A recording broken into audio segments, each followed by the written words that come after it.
You get paid in relation to the size of the problems that you solve. You solve small problems, you get paid small money. You solve big problems, you get paid big money. Hello and welcome to Pillars of Wealth Creation, where we talk about creating financial success with a special focus on business and real estate. I'm your host, Todd Dexheimer. Now, let's get to it. Hello and welcome back to Pillars of Wealth Creation. I'm your host, Todd Dexheimer. Today, I have Josh Elledge with me. Josh, how are you doing? Todd, I'm awesome. Thank you.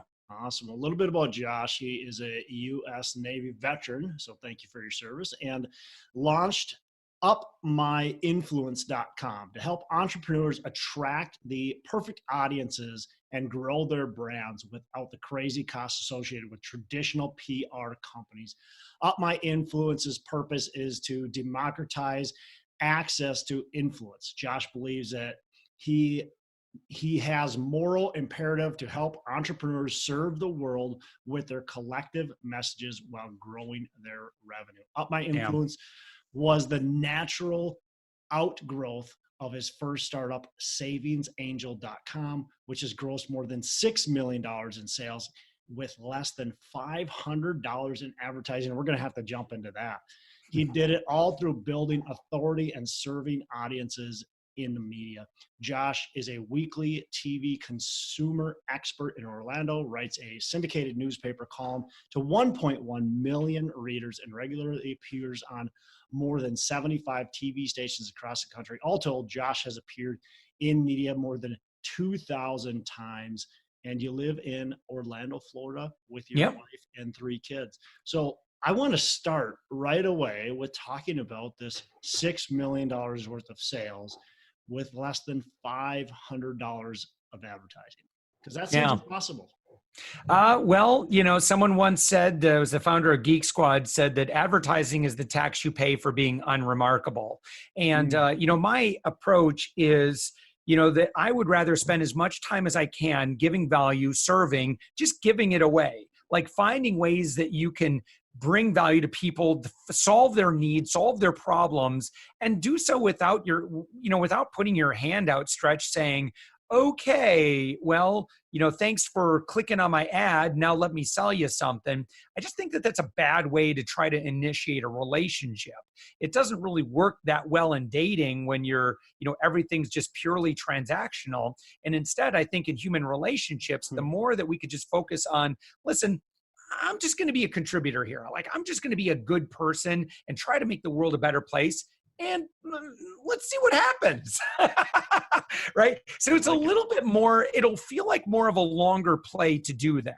And we'll talk about very tactically exactly like what I do, what I've done, and what I teach. But what's really great about this is that once you have built up and you've been on a lot of stages, both physically, virtually, whatever it is, right?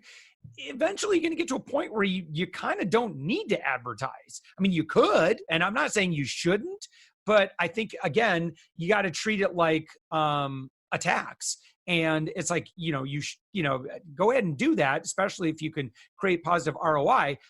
I just happen to think that there's more efficient ways of getting to a kind of earning the trust in an audience and in a culture now where we are naturally skeptical of being advertised to and sold to. And I think we need to be honest about what is our behavior. Now, a lot of times this comes down to who are you trying to attract? And if you're trying to attract someone that maybe is just very, very, very kind of more entry-level consumer or entry-level business owner, then you could probably throw a bunch of money into paid ads and you probably get them into a funnel and have them follow the traditional sales funnel path. But that's not usually who I work with. I tend to work with, not with Savings Angel, but with UpMyInfluence, we tend to work with folks that they're doing pretty good business already. Like, they're making 6 figures or beyond. So traditional sales funnels just aren't going to work for that audience. We got to do something a little bit different. For sure. And I think there's a lot of people that go, traditional sales wouldn't work for my business. Yeah. and like right now, I've got a couple things that I am wanting to attract the right people. And that's the key is there's the right people. And where I look at, I've got a real estate conference coming up, Mhm. right? And we want to get 200 to 250 people there, but we just don't want people there, right? Yeah. We want the right people there. We want people that are wanting to take their real estate and their business to that next level. We want A players. We just don't Mhm. want people to take up space. Yeah. So that's who we want to speak to and grow. Same thing with like my investors. I want the right investors. I just don't want just somebody that has Yeah. money. I need the right person that is actually going to be a fit for my business. So how do you go about finding the right people and not just people? Yeah. So, there are some people that will argue that it's just about targeting and that sort of thing, but that gets really expensive simply because A players don't generally click on ads. Like it's Mhm. really competitive. Like everybody's still paying like all this money to try and get in front of like A players or like really, really qualified buyers. And by the way, when I use this terminology, it's not saying that one person is better than another. It's Yeah, just, yeah. again, if I'm operating a company that's, and we're on the Inc. 5000, I'm sorry, but there's just going to be a lot of other providers and companies that are competing to try and get in front of that person. And the reality is that they just don't engage with advertising as much. I mean, here's the reality. Just a couple, and I'm going to give you a lot of like book recommendations and a lot of evidence to support what I'm talking about. One book that I'm going to recommend that everybody read is you need to understand where consumers have evolved to. So a book that came out last year, it's called Marketing Rebellion by Mark Schaefer. So I have studied and led consumer behavior for over 13 years now as America's savings angel. I know I was telling consumers 12, 13 years ago, don't you ever believe advertising. Instead, do your own research and here's how to easily do that. Well, Yeah. today we live in an era where nobody ever has to have a question that can go unanswered. And in fact, Oh, like 99% of questions can be answered on the internet, and you don't need to talk to anybody about that. You just need to know where to find that information. So a lot of how to times today, digest it. consumers, before they'll ever go to an event, they'll register for an event, they'll register for a webinar, they'll certainly buy anything, they're going to check you out. And so Yeah. it's really important to understand what is the journey, what's the customer journey of my potential client, my potential customer. What are they going to do when there's that first impression? Where do they go from there? Well, it's wonderful that I share with them all of these testimonials and all this other stuff, but in reality, they're going to go see what other people have to say about me. And so, or they're going to check out my social proof on my social media, or they're going to see, are there reviews written on third party sites? Are they listed in any directories?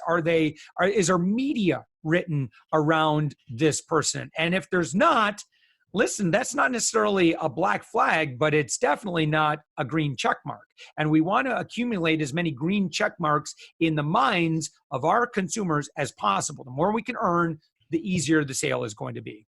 And so if you've done this right and someone can spend hours learning about you and watching all your videos and listening to your podcasts and getting to know you and reading your book and all this other really low risk stuff on their part, well, by the time you talk with them, I mean, it doesn't matter what you're going to say. I mean, they're ready. They're like, hey, I'm a fan. And we Yeah. want to create raving fans. And that's kind of the idea. So how do we generate reviews? Oh gosh, and those matter so much today. Especially depending on what it is that you sell. There's a number of ways that we do this. Okay, first off, where are reviews kept? Well, so the big ones for most of us are going to be on our Facebook page. Another one, if you're not dominating right now, you're really missing the boat, is Google My Business. Google is really evolving this in a big way. Another one would be, I'd say, LinkedIn personal reviews on your LinkedIn profile, depending on what you do. I'm a huge fan of that. And then, of course, collecting really great customer stories on your website. So what is it that consumers are looking for in terms of reviews? Well, they need to be believable.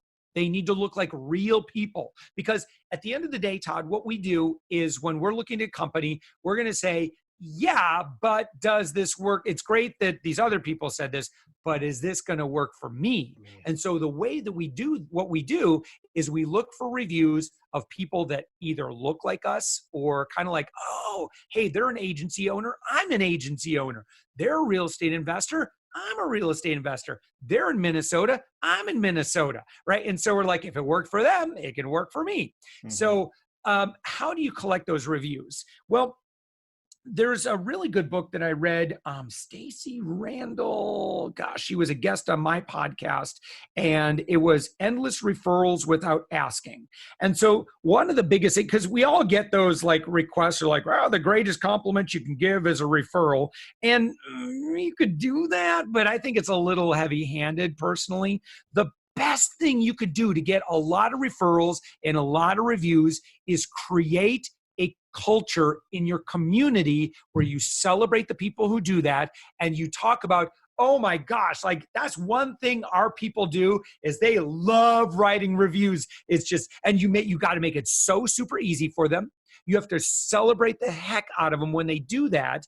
And then you keep telling this story of this is just what you do, right? You create this when in Rome thing where it's like, when in Rome, this is, you do as the Romans do. When you're part of our community, this is just what you do. And so you tell those stories of how this is just what everybody does. And then you make it real easy for people to do that. You collect video reviews by, having a plugin on your website where, you send an email and they can reply with video, and you coach them and you tell them exactly what to say and do so that they can, it's where the reason why most people don't leave reviews is because they don't know what to say. Even if they're a fan, it's like, it feels like too much work to create that stuff from scratch. And so they refuse to do it. But I'll tell you that one of the biggest, especially for those of us like in B2B, like imagine, Todd, what would happen if you went out and over the next 90 days, you went and wrote 90 reviews for other business owners that you would potentially like to partner with or have them send you business back. What do you imagine would happen at the end of that 90 days? When I get a review, I'm like over the moon, excited and happy about that. So it's a great win-win for everybody. Just sharing your thoughts and opinions on how the world works. And I'll tell you that your audience really likes it. So when I talk about products and services I love, I know my audience really loves that. So we're all in our own way. We're like all like mini influencers. Yeah. No, a lot of good stuff there. I really like when you said, just make it part of your culture, yes, it works. Yeah. It's so easy, so obvious, but you just don't do it. Like, yeah, most people don't. And then also making it easy for people. If it's not easy for people, if people don't know exactly where to go, exactly how to do it, they're just not going to take the time. They got other stuff they're doing and they don't want to take the time to do it. And maybe they want to give you a review, but if it's like, oh, where do I click? How do I find it? Yeah, and you have to be careful with this. You got to do it very ethically, but there's always, one of the best ways to evoke this too is you don't want to bribe people, and you got to be ethical about it. But the way that I generally recommend this is if I want a review from someone, like I'll offer to write them a review first. And I don't even ask for one in return initially. I'll imply it later. So that would be one, if you don't mind doing kind of one-on-one review exchanges, that's totally fine. Offer to do it first. But see, this is, and I hope we talk about this, because this kind of fits into my whole strategy on how I've been able to do this, is kind of following this Bob Burg Go-Giver philosophy where you give value first, and then you just see where the relationship goes. So another thing you can do, is that, let's say you were to send an email out to your individual customers. Well, don't send an email blast. That's impersonal, and don't send impersonal stuff if you want personal stuff back. That's a good quote. I'm going to use that. I think I'll tweet that later. That's good stuff. But you wouldn't send an email blast out, hey, do something nice for me, right? That wouldn't go over very well, because people are like, well, that was kind of impersonal. But instead is, what is it worth to you? Well, listen, if we've got like 40, 50 clients right now, it would probably be a great weekend for me to send 40 to 50 personal emails. And in my case, I would send them a video email and just say, hey, Todd, listen, we're so grateful to work with you. I just want to say thank you again. one thing, if you, I don't know if you'd be open to this, but we're looking to create some more customer stories. And I just love our relationship right now. If you have 30 seconds, I included a couple of notes below this video. If you could click on this link and leave a quick video message, I would be so grateful. I'd be happy to link to it. I will promote that and you backlink to your website across all our social media. Like, so you could see part of the experience is, so in his mind, he's like thinking, oh, okay, well, I'm going to get something out of this. And he left some notes for me. So all I have to do is kind of look at the bullet points like, yeah, well, I don't really agree with that one, but yeah, that one. Right. And so then that way you just make it so brain dead easy, click a link, bam, a video thing comes up or like a review box comes up. And by the way, we actually have a service that we're going to be doing where we can kind of set all of this up for you. We're going to create that in March. So I'm looking for some beta testers if someone's like really interested in that. Because this is one thing that we've managed this pretty well in the past, and we could, so anyway, we could help with that. Cool. A lot of good stuff there. Really, really cool stuff. So those of you, let's go back to my example of the conference or however, or anything really. For anybody who wants to create this audience, what are 3 to 5 kind of steps that really help you get there with spending you built a $6 million business with $500. And not saying we only need to spend 500, maybe we spend 2,500, maybe we spend 5,000. I don't know what that dollar amount is, but how do we take some easy steps to get to that influence level to really drive what we want, our message? Yeah. So, the big thing is you have to think about the customer journey and the customer journey, because ultimately, what do we want? We want people to we want to be able to provide our highest value, and we should get compensated for that. But you always want to, by the way, whatever, just a little bit of an aside, right? You always need to set up your products and services so that you always over deliver. Like, you should always give way more value than what you're asking for in return. Otherwise, it doesn't make sense as a business. If you're like, are you going to pay me $1,000 and get $100 worth of value? You're not going to be in business very long. All right. So that's the first thing, right? You have to think about, well, you begin the journey, write out the journey with the end in mind. How do I get people down to this bottom of this funnel? And what can I give them that will just make them, they'll be so excited to go from step to step to step. And you got to make it so seamless and so fluid that you don't want to, if you think about this journey that they're going to go on, it's kind of like a highway, and you don't want to give them too many off ramps unless they disqualify themselves. And so, so for example, let me kind of share our quick customer journey, on how we do this with UpMyInfluence. So when we engage with someone, we start by, so I'm a big fan. And by the way, Bob Burg, The Go Giver, or you could read The Go Giver Sells More. That book changed my life. It is really philosophically how I do business today. So you create an offer that's a no-brainer, and it's not like giving white papers. It's not, hey, let's pick each other's brains, like that stuff. Nobody has time for, ain't nobody got time for that, right? You got to be able to give away something that people legitimately okay, cool. Yeah, of course I'll do that. You got to come up with whatever that thing is, right? Maybe it's you're doing something for free for them. Maybe you're offering to make them look good. Maybe you're going to promote them. There's a lot of things you can do. And by the way, we do a lot of strategy around this with our clients and help them find out what this thing is. So then ultimately we can help them with this. But then, so you create that, make it seamless for people to grab the time with you, have the chat, give the service, serve them, do something, do a solid for them. And it's you think about who you do business with. Most of us, we do one of two things, right? We either do a lot of research and then we make a decision, or a lot of times I'm like, hey, who does your taxes? And I start asking in my network, and I want to know who has personal relationship. And I like to do business with people with whom there's some personal connection. When I get those referrals, 80-90% of those people sign up when we get a personal referral recommendation, which is why I like referrals. Right. So that's the thing, right? Is you got to make it so super easy for them to sign up. Then you got to have a masterful next step.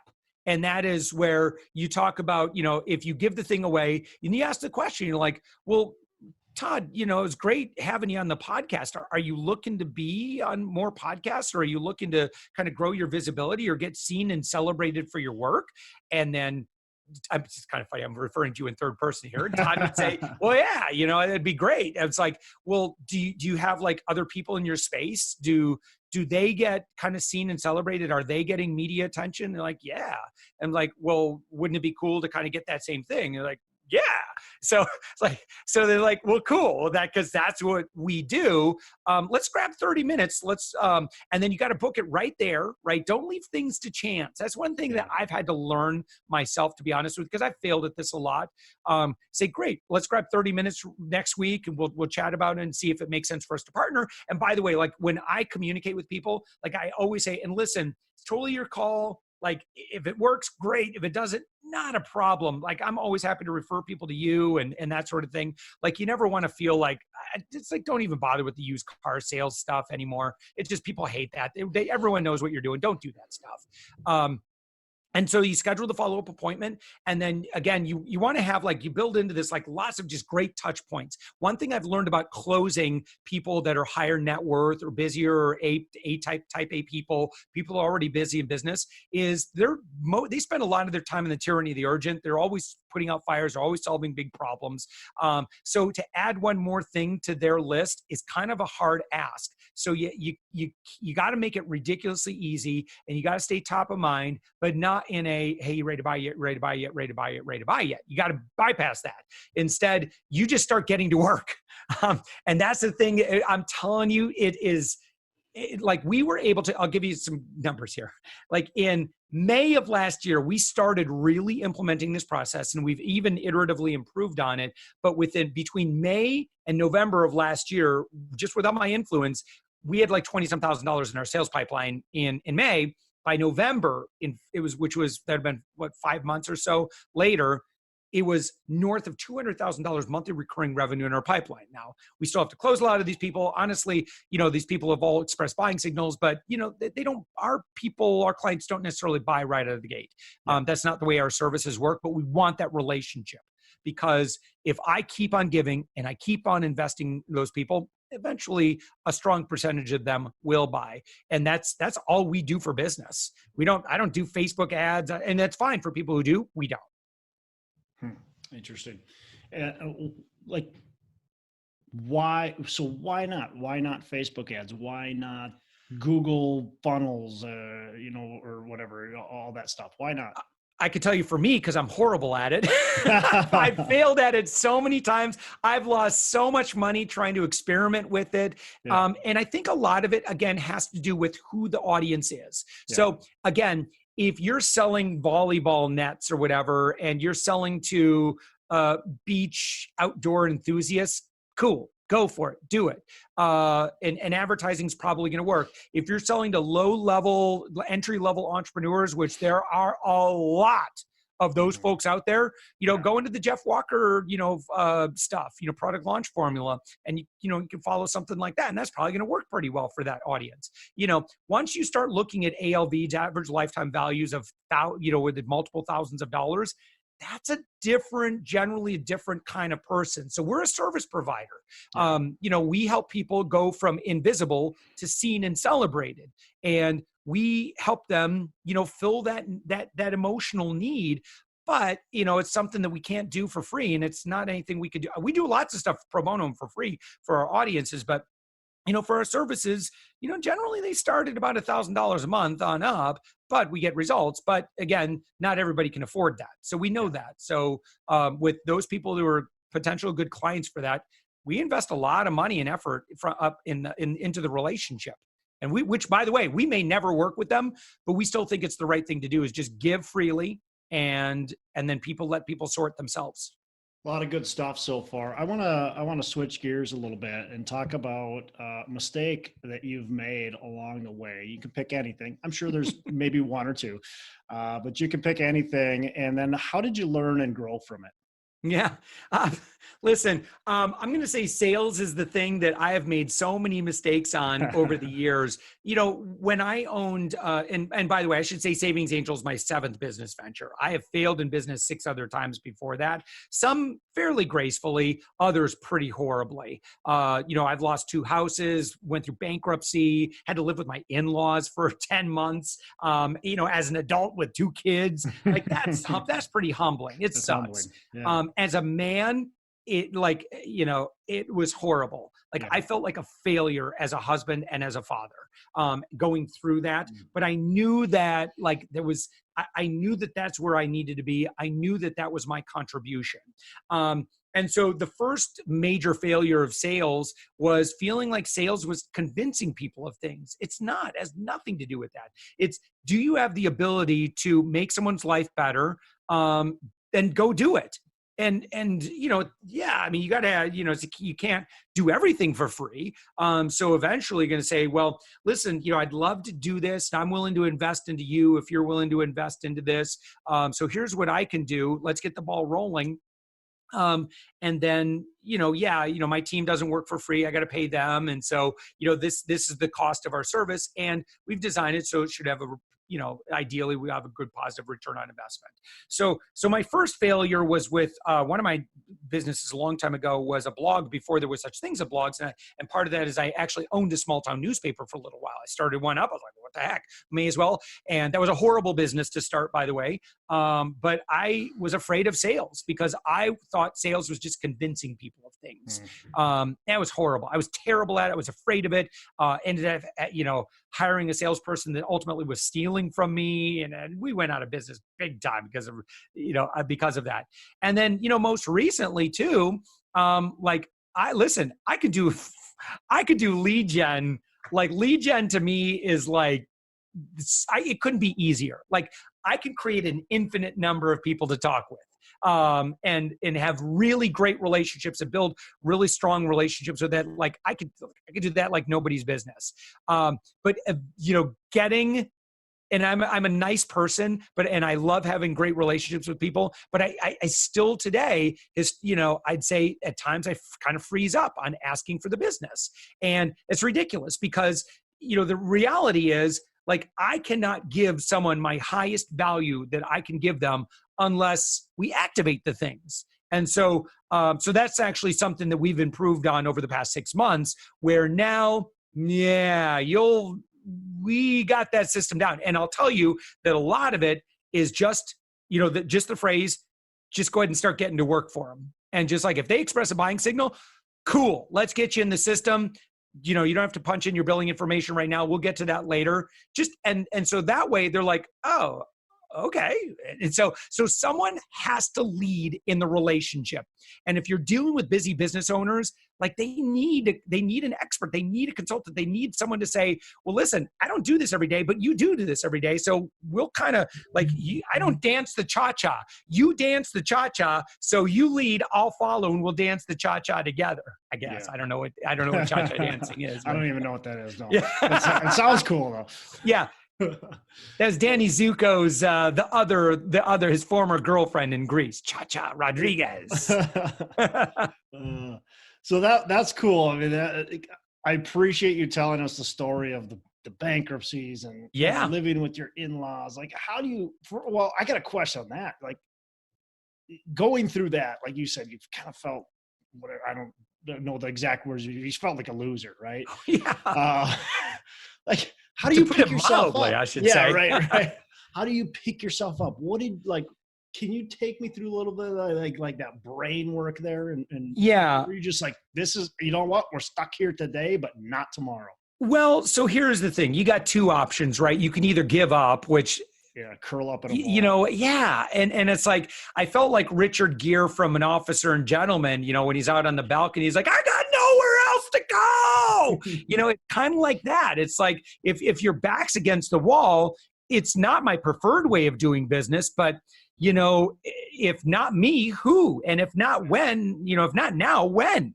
Yeah. Like it's that sort of a situation. So it's like, listen, you know, and I'm going to talk to my fellow business owners right now. It's like, you know, at some point you just gotta you got to do the really, really uncomfortable thing. But here's the thing. If you'll do that, this provides you now, when you do those incredible, remarkable things, when you pull it out and you solve a major problem like that, now this gives you a frame of reference. It's a gift that you will forever be able to use, because you'll be able to say, if I can do that incredible, remarkable thing, I can definitely do this thing. And so, so try to rack up remarkable things in your life. Jumping out of airplanes, I remember I had a fear of heights for a while, so I did this ropes course and I climbed to the top of this really tall tree. I was tethered in and stuff, but I jumped off this perfectly good tree to try and reach this ring, and I've used that one a lot. If I can do that, I can do this. 1 month, one of my businesses, I made 30 sales in a month, which like tripled my best month ever. How did I do that? Well, it was a do or die kind of attitude. And so I think back to this, like, man, if I could do that, I can do this thing. And so that's why I always use those words when I've got a task that's, feels like a big one. And there are a lot of big tasks with us business owners. Like, I get it. Like, it's just, you're going to have one thing to another. And listen, here's the other good news. You get paid in relation to the size of the problems that you solve. You solve small problems, you get paid small money. You solve big problems, you get paid big money. Yeah, that's great advice. Listeners, I mean, think about that. If you're solving just these small problems that really probably everybody else can solve as well, you're going to get small results. But if you solve big problems, and I can relate that, you can relate that to a lot of things, and most of my listeners are, real estate investors. And look, if you can solve big problems, if you've got properties with big problems, if you've got big properties, you're going to get big results. But if you take it and solve just little problems, that's what you're going to get. Mm-hmm. So awesome. Well spoken, my friend. So, you said it. I just repeated it. That's it. well regurgitated, my friend. So, Josh, where are you taking your businesses? Kind of, what is this going to look like? How are you growing it? What are you doing? What are you trying to do? Yeah, and it's interesting how things evolve in business. And I'm sure you've experienced this and other people have experienced this. I just had a conversation with someone like, man, I had no idea I was going to be here. And I'm like, yeah, if you told me that today, I was, believe it or not. So like with UpMyInfluence, our biggest work has been, taking entrepreneurs and turning them into media celebrities, getting them seen and celebrated for their work. Well, we've been very successful at that. And so part of the thing that we built along the way is this sales system that's just like, it works better than anything I've ever seen on the planet. And so we're outselling. So we have all of our media stuff that we do, but so we actually go in and we actually will become someone's de facto sales department. In other words, for the lead gen and setting up all the development, setting up the whole system for them. That product right now is outselling our second best selling product by 3 to 4 times.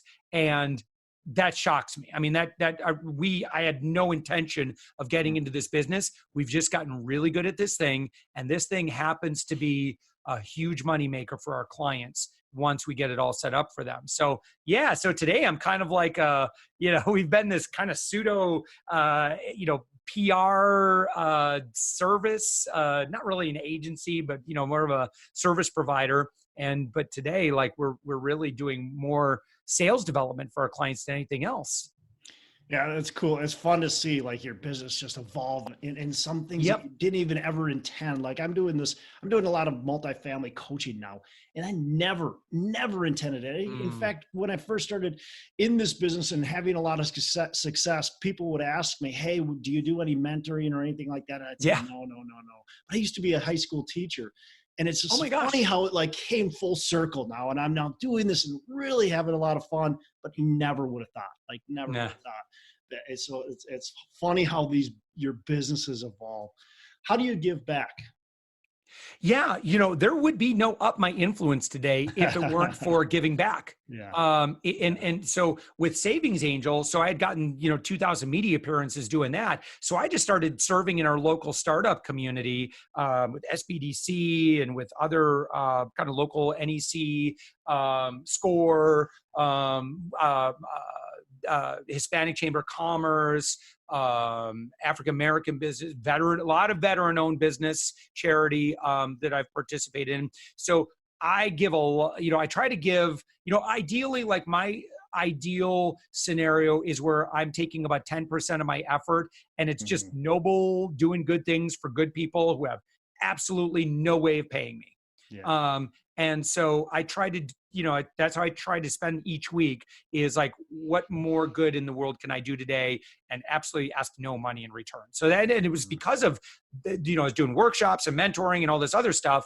And then I had, just through kind of networking, people are like, well, wait a minute, can I just hire you to do that? And I'm like, oh, well, I wasn't planning on that, but okay. And so, our nature of giving is going to just provide opportunities you never would have thought possible. But if you're not taking the time to be charitable, you'll never know. So even if you want to be a speaker, for example, go speak for free for a year and just speak in as many, and don't charge any money. Try to aim for ones that are more charitable in nature. Even if it's small potatoes, you're going to be refining your message. You're going to be getting better and better at this. You're circulating, you're bumping into other speakers, and it's just the nature of doing that.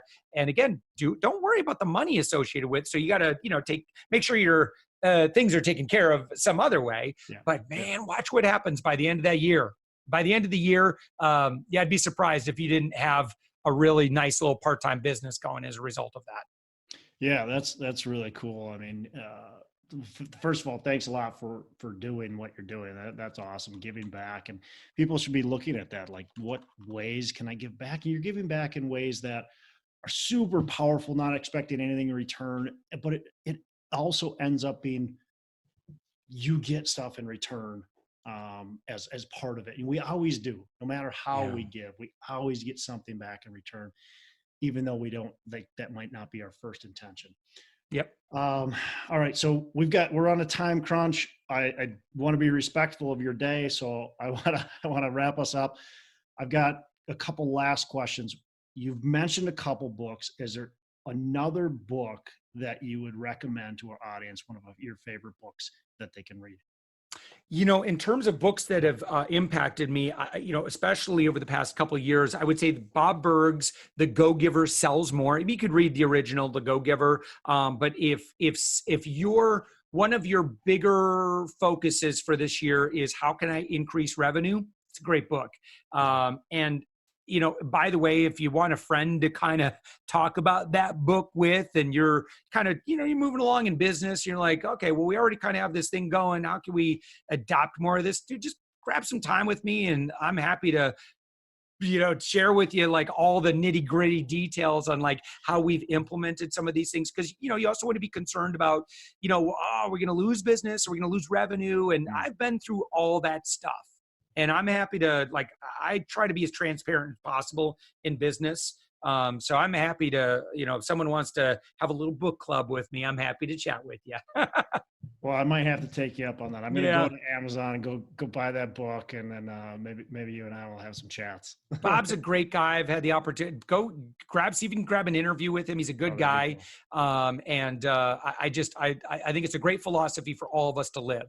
Awesome. And what's nice about this is, it'll change the way you live day to day as well. So you wake up in the morning, your feet hit the ground, and, instead of saying, oh, who am I going to sell to today? You can say, instead, it's like, who can I serve today? And the natural outcome of a lot of that service is going to be business. That's cool. But you don't have to stress about that. That's the natural outcome of that. It's like, and also you're going to find that people are going to relax around you. Like I still every day I get these DMs, and what they're doing. Like you could tell that they're just trying to sell me. Yeah. And you could feel that. But if you truly have the heart of a servant, and that's really your ask, people are going to be like, cool. Yeah. I'd love to, have a call with you or whatever. Right. And so that's the idea. It's just people are going to relax around you. They're going to trust you more. They're going to feel your authenticity, and just good stuff will happen in business. Yeah, I always tell people that are trying to raise money in my business, for apartment buildings or for whatever. Yeah. Um, you're not asking for money. If you're asking for money, you're not going to get the money. You Yeah. sound desperate. You sound needy. Who wants to invest with somebody who's needy and desperate? That sounds Right. like a disaster waiting to happen. But Right. if you are providing them and offering them a fantastic opportunity to invest in a safe, secure real estate transaction, that sounds a lot different than, hey, I'm looking for money for my next deal. Do you want to, invest it with me? Yeah.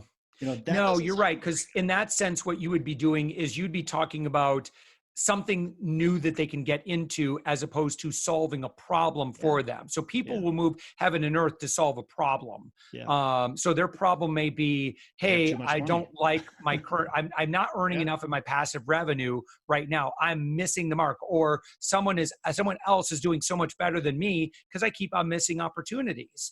And so you're solving that problem for yeah, them. yeah. Huge. And but it's a mindset shift. Stop thinking about yourself. Stop thinking about, something new that they're going to get into or do or busy Right, themselves with. right. But instead think about what's the problem you are solving for them. Yeah, Speak that language. yeah, definitely. For us, it's obscurity, right? It sucks. It sucks to see other people get recognized and celebrated, and they get the speaking invites. They get all the accolades. They're getting in these, 30 under 30 and all these other lists, and you're not. Well, why not? Well, I could tell you why not, and I can fix that problem for you. Hmm. So it's a much better approach to come Yeah. from, because I want to solve people's problems rather than get them started on something more work. Right, right. Last question. This is one of my favorite ones. I get so many different responses to this. What are your three pillars of wealth creation? For me, I'm very much a B quadrant. I have a vision for me. I have a vision for my clients. I have a vision for my employees or my team members. Because I have a vision for them, we as a team can do so much more than me by myself. Hmm. So that's my first one, is make your team's dreams come true and focus on their needs. And as a result, it's kind of like to help people get what they want, you'll get what you Yeah. want. So that's definitely one of them for sure. The other thing is you got to surround. So number two would be surround yourself with experts, and don't be cheap on this. Stop with it. Like, I get scarcity mindset. Like, I've been there. I'm a frugal guy. Like, I love to make sure I'm getting max value. But one thing you can't cheap out on is you will get the quality of the advice that you get is going to be relation generally to the investment that you make. So Yeah. you make small investments, you're going to get lower quality advice. It's just not going to, and it might be the same advice, but it's not given with the same experience. Hmm. And so it's like, why, when you hire a plumber to come over and you pay him $100 and the job only takes him 5 minutes, you're not paying him $100 for 5 minutes of work. You're paying him for, 20 years of experience and knowing exactly what to do so Yeah. that 5 minutes is exactly what you need.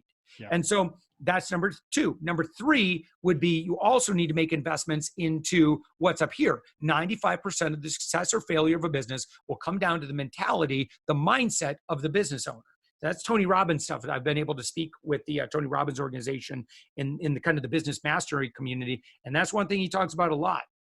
So the fact that someone's listening to this conversation or watching this conversation right now, you're in the right place. You got to keep learning from people who have experience so that you don't have to make their mistakes. Don't make my mistakes. I'll help you shortcut some of that stuff. So just keep learning from people.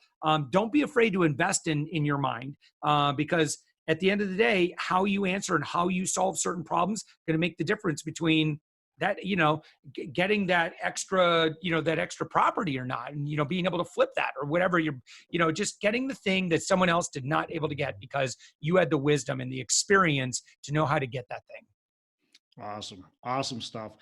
This has been a lot of fun, Josh, having you on the show. Really appreciate it. You've added so much value to me and to my listeners. Definitely appreciate it. How can our listeners get in touch with you, learn more about what you got going on, and hear what Yeah. you got to say?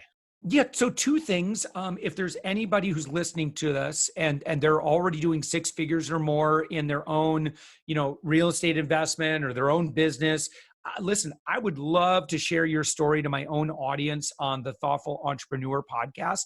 So just go to upmyinfluence.com/guest. And then just do a quick 15-minute pre-interview with Elisa, and we'd love to celebrate your story to our audience. Number two, if you're not quite at that level, not a problem. I'd love to help you get there pro bono. So if you go to UpMyInfluence, down in the lower left-hand corner would be all of our socials. YouTube would be one where I give away. I've seen all the courses for all the, get PR now, publicity, because blah, blah, blah. I've seen all their stuff they're selling. I give it away for free. And, take my 2,000 media appearances worth of experience and my YouTube channel alone, the quality of the videos and the advice that I dispense at no cost. Just plug into that. That's all free. And I'll never even know you were there. If it's someday you want to reach out and say hi, then of course I'd love to hear from you. Yeah. Awesome. Well, appreciate it, Josh. You have a fantastic rest of the day. Todd, thank you so much. Hey, thanks so much for listening. I appreciate you being a loyal listener. I would love to have you go on to our Facebook page and subscribe. Give us a thumbs up. Go on to iTunes or wherever you listen and give us a rating and review. Don't forget to subscribe. Your rating and review just helps us push this out to more and more people and continue to grow our audience and hopefully positively affect a ton of people out there that really need this and want this. So the other thing I've got for you is a free ebook on my website. So go on to venturedproperties.com, and download our free ebook on real estate and on syndication. And I've got some data points in there, some really good stuff for you. So I'd love to have you take a look at that. It's free. I'm not expecting anything from it. And also, look, if you want some help in multifamily, want some help learning, growing, getting your business off the ground, I would love to talk to you about what it would look like to work with me potentially and see if that's a good fit. So you can go to coachwithdex.com and check that out, and we can definitely have a call. Thanks a lot for listening. You make it a fantastic rest of the day. I'll catch you on the next episode.